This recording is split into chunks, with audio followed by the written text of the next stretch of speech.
ये तुम्हारी टैक्सी है, तुम चलाओगी? जी सर, मैं ही चलाऊंगी। आप बताइए आपको कहाँ जाना है? गाजियाबाद जाओगी? जी सर, चलूंगी। कितने पैसे? गाजियाबाद का सर 1000 रुपए। 1000? वो भी गाजियाबाद का? ठीक ठीक बताओ, वरना कैब्स बहुत हैं। सर आप ही बताइए, आप कितना देंगे? मैं 850 से 1 भी रुपया ज्यादा नहीं दूंगा। वैसे भी तुम लड़की हो, और लड़कियों की ड्राइविंग मुझे तो रिस्क लेना पड़ेगा भाई। सर 850 तो बहुत कम है। ठीक है, नहीं चलना ना तुम्हें, मेरे पास ऑप्शन बहुत है, मैं कोई और कैब देख लेता हूँ। नहीं सर, आप 850 ही दे देना, मैं चलूंगी। और ये टोल वोल सब इसी में इंक्लूड है ना? जी सर। ये है तुम्हारी टैक्सी? नहीं सर, वो वाली है। सर बैग आप मुझे दे दीजिए, मैं ले आऊंगी।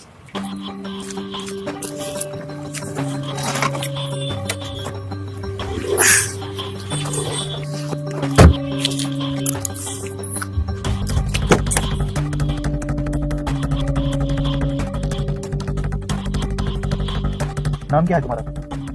जी सर, श्वेता। टैक्सी कब से चला रही है? सर अभी कुछ टाइम नहीं हुआ है। एक्चुअली पहले टैक्सी मेरे पापा चलाते थे, जब से वो बीमार हुए तब से टैक्सी मैं चला रही हूँ। एक काम करो, गाड़ी साइड में रोको। क्यों सर? मैंने कहा गाड़ी साइड में रोको। लेकिन वहाँ क्या है सर? मुझसे कोई गलती हो गई है क्या? गलती नहीं, गलतियाँ। लेकिन सर, मैंने कहा गाड़ी साइड में रोको। सर बताइए ना क्या हुआ है? आप चुपचाप बैठी रहिए।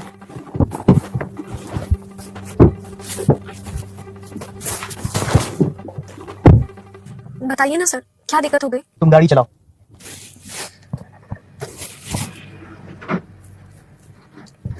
लेकिन सर हुआ क्या था? पहले ये बताओ, मेरा और तुम्हारा जेंडर क्या है? सर मैं एक लड़की हूँ और आप आदमी। पहला सबक, कभी किसी आदमी को फ्रंट सीट ऑफर मत करो।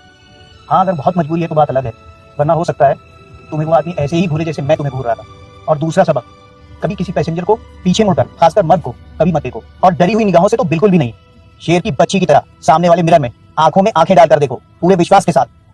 कभी किसी की हिम्मत नहीं पड़ेगी कि वो तुम्हारी तरफ बुरी नजर से देखे। और तीसरा सबक, कभी किसी पैसेंजर से किराया मत पूछ लेना। गाड़ी तुम्हारी है, काम तुम कर रही हो, ड्राइव तुम कर रही हो, तो भला कोई और किराया कैसे तय कर सकता है? वो तुम तय करोगी। और बेटा, वहां से गाजियाबाद का किराया 1200 से 1300 रुपए बनता है, और तुमने कितने कहे थे? 1000। और मैंने 850 कहा तो तुम एक बार में मान गई। शाम को घर लेकर क्या जाओगी? जब हिसाब किताब करोगी तो क्या बचेगा तुम्हारे पास? अब जो भी काम कर रही हो, थोड़ा दिमाग लगाओ, सोच समझ कर करो। और आज का आखिरी सबक, ये जो तुम ड्राइविंग कर रही हो ना, ये कोई आसान काम नहीं है। अपने जज्बे को कायम रखो। तुम्हारी हिम्मत और तुम्हारा जज्बा दोनों काबिल तारीफ है। मैं तुम्हारे जज्बे की कदर करता हूँ। और क्या बता रही थी तुम? तुम्हारे पापा बीमार हैं, तुम्हारी मजबूरी है। बेटा, जिंदगी में परेशानियां किसके साथ नहीं होती? जिंदगी है तो परेशानियां तो होंगी ही ना। लेकिन कभी अपनी मजबूरी को मोहताजी मत बनने देना। और तुम्हारे काम में गलत निगाह वाले, बुरी नजर वाले रोज कोई ना कोई मिलेंगे। कैसे निपटोगी उनसे? सर बिल्कुल वैसे ही जैसे आपने अभी मुझे सिखाया, शेरनी की बच्ची की तरह हाथ में आग डाल के। शाबाश।